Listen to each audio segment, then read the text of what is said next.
Empires fall, so do emperors. This is war! Real war!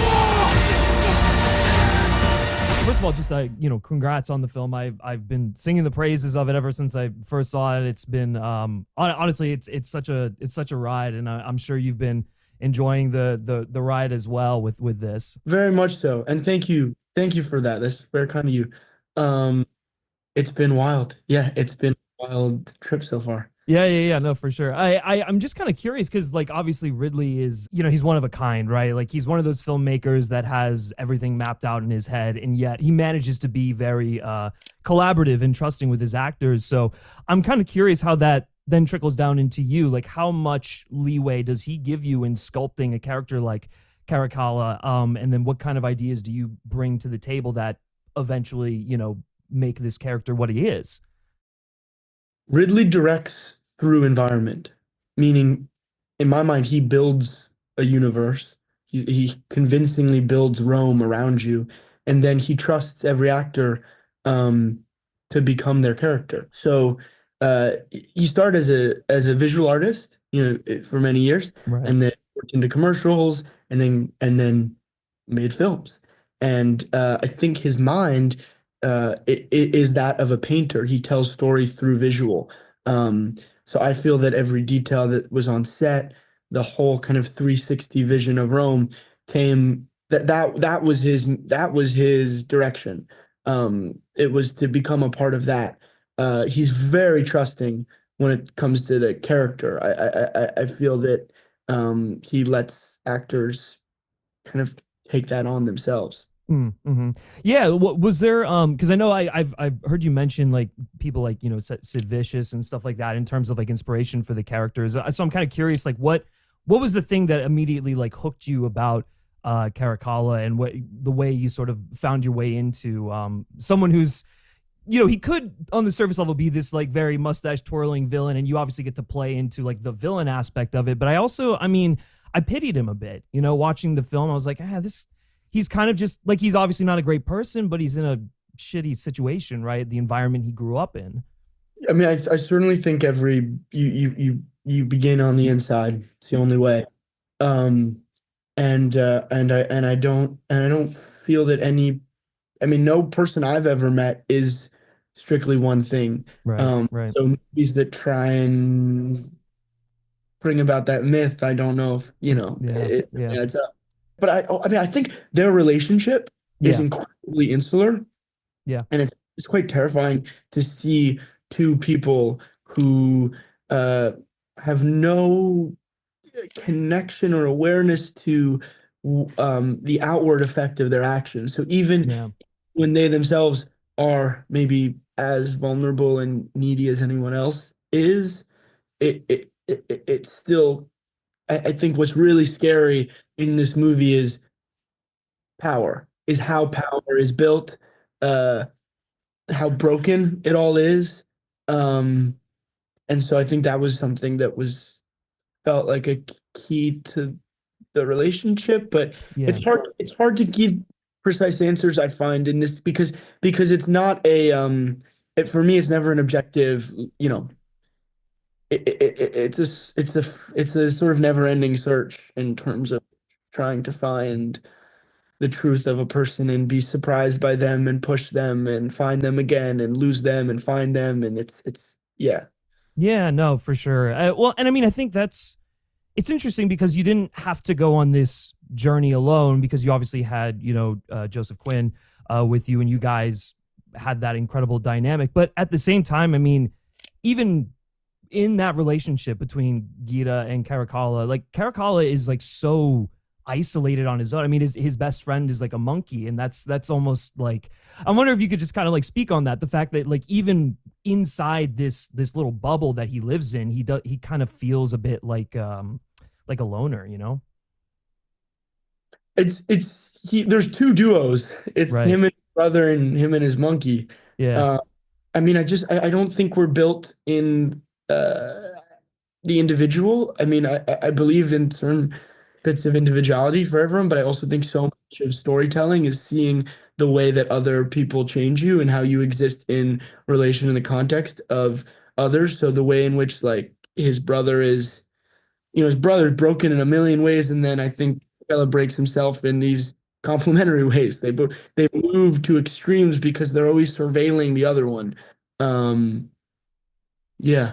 Yeah. Well, and I'm kind of curious because obviously without giving any I don't know. I mean like without giving anything away but also kind of I guess trying to talk around it. Do you think like what ultimately happens between the two brothers? Do you think that that's something that Caracalla inevitably would have done, or do you think that that is, Macronus was just pushing the right buttons at the right moments, because there was like you obviously feel that resentment between the two of them in that climactic moment, but I don't know, I always I felt like because he was so lonely, even like he would never necessarily go through with that unless he had someone else holding, the knife per se.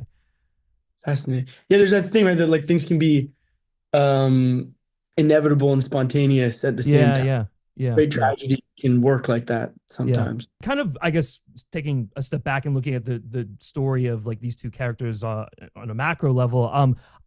It was actually strange to me, and I don't know why I didn't realize this. My Latin teachers would probably be pissed at me, but I didn't realize Geta and Caracalla were actually based on real Roman Yeah. emperors.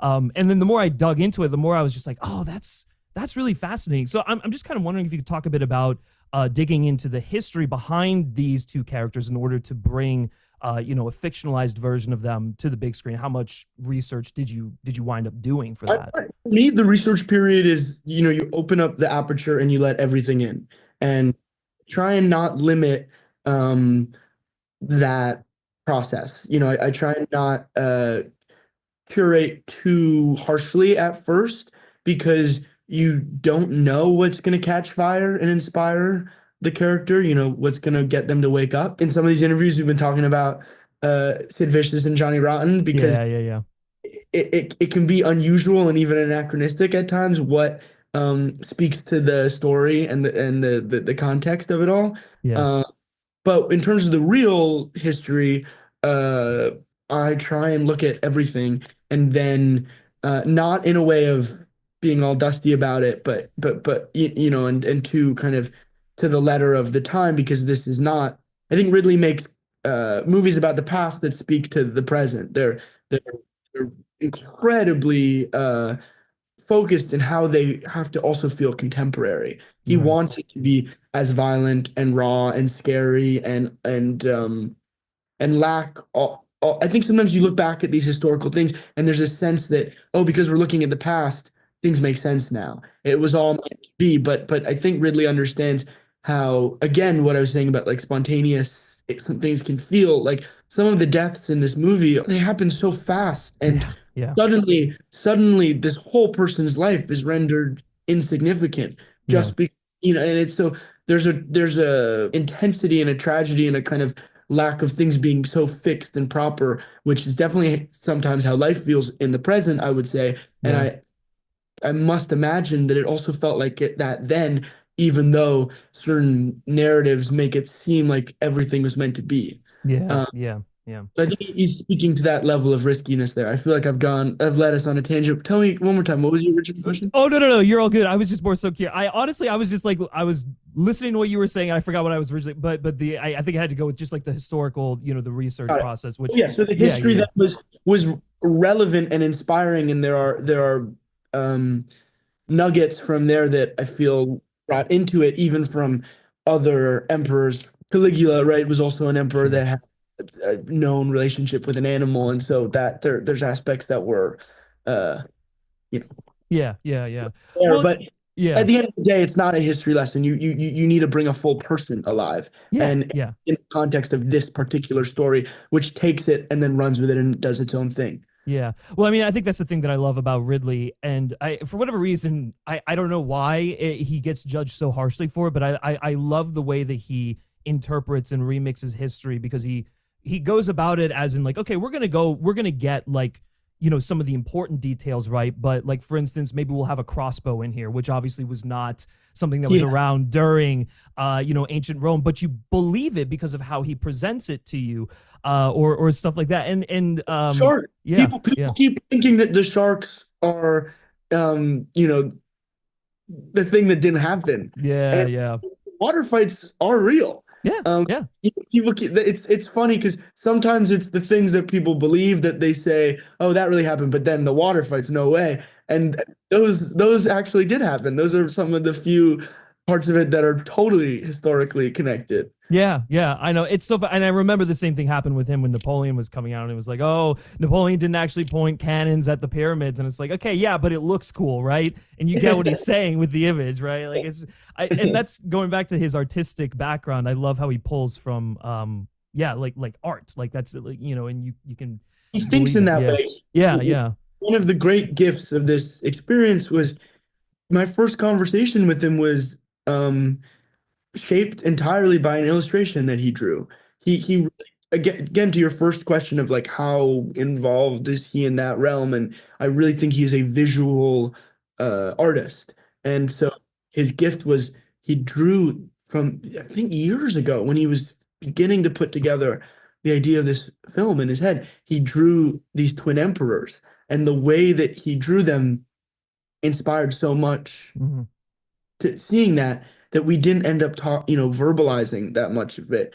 I feel like he spoke through that visual and then went off on my own Yeah. and did that. Yeah, how closely aligned was that drawing to your initial impression of reading the script? Very, very close in some ways. Like, Wow. I mean, obviously a picture is going to be a picture, but Right, right. there's a spirit to it that is a little bit punk, like scary, but kind of funny. That level of danger and impulsivity that you can't quite put a finger on if you're gonna be having a laugh with these guys or if they're gonna kill you. And so there's something in the energy of that picture that I guess I felt like that was a beautiful way to start communicating. And I cherished being able to look at that and kind of hold that as a calling card. Yeah, yeah, for sure. Just doing a bit of reading about you, I before going into this, I was unaware that you originally started out in writing and directing, more so on the improv side, but like I guess I was unaware of like how I mean you have ambitions to make your own films, so I'm curious. You're working with one of the greats with Ridley Scott here. You have worked with many of the greats in the past, and I'm just kind of curious, specifically with Ridley. What about him, I guess, has only further fueled that ambition? What do you take away from working with a filmmaker like that, that you hope to put into your own works? It's invaluable. I mean, I will give you an answer, but the first large aspect of it is the pure experience of um, working is so intense, and you learn so much in the most unsaid kind of way. Yeah. Uh, but a few things popped into like if you asked me this question tomorrow, I think I could tell you 20 different things. But the first things that popped into my mind, one was his relationship with his crews. Like every department head on this film, for them with two or three exceptions, were the department heads from the first Gladiator, meaning he had built relationships with these artists, these craftspeople, um, that have now extended 2 decades later, where they're having this continued conversation through film, and the way that he inspires people, I think, is the key. Your movies are not made by one; they're made by every single person that shows up that day, every single person that gives their time and their work. And I would say the way that he kind of creates controlled chaos through all of these people that feel liberated Hmm. is an enormous takeaway. I would also say he utilizes urgency. He creates a sense of an event, which I think is something that audiences experience. I mean, that's how I feel when I watch his movies, Right. Yeah, for sure. but it's true of the process of making them as well. Yeah. He doesn't break up action. A lot of films, you would film the fight, and then 2 weeks later, in a soundstage somewhere, you would film the reactions. Mm. That is not how this movie was made. He takes all of it and puts it continuously, and he's covering the scene from all these different angles, but he's thinking about it like a one-time event, which creates a sense of urgency for the crew, for the actors, for everybody involved. Yeah, yeah, for sure. Yeah, I mean, I think It's interesting just like how he's evolved technically as a filmmaker, right? Like he's as someone who was like I feel like he started out very pure, but now he's like kind of embraced the technology and like you said, the efficiency of storytelling. And I have to imagine it's because he has all of these stories inside of him and he just wants to get them out, as best as he can. You start telling me 4 more movies that he needs to make this. Yeah. He suddenly at the end of the day we're walking out and it's this one and that one and this one, and you realize someone who lives with movies in his heart. Yeah, He breathes cinema. So it's the other thing that's just again something I will cherish always is the feeling of walking on set every morning and seeing Ridley, who's now approaching 86, I believe, who has more energy than any person ever. it's pure joy and excitement at the prospect of getting to do this day's work is very infectious and very inspiring. And I do think it I don't know, I feel obviously incredibly blessed to stories and make movies. And I think it's evidence that this kind of life brings more life, it bolsters you. I think of the great filmmakers who, Scorsese, like every movie he's made is completely different to the one he made before. He's always pushing himself. He's always growing. He's always learning, and he's always giving us just masterpieces. And get a sense that every time he makes a movie, it makes him want to make more movies. So I think it's very, very beautiful to be able to be a part of that. Yeah, and I have to imagine that's just infectious on set. I got to cut you loose on one last question here. I know I'm sure a million people have been asking you about Kraven the Hunter and everything like that. Yeah. I'm actually very curious because I saw that interview that you did with Andrew Garfield when you were just a kid. So how did you prepare for the role of Spider-Man? Good question. I've been preparing since I was, how old are you? I'm 12. You're 12? Okay, so yeah. I was preparing since I was 3. So are you a Spider-Man fan? Yeah. You are?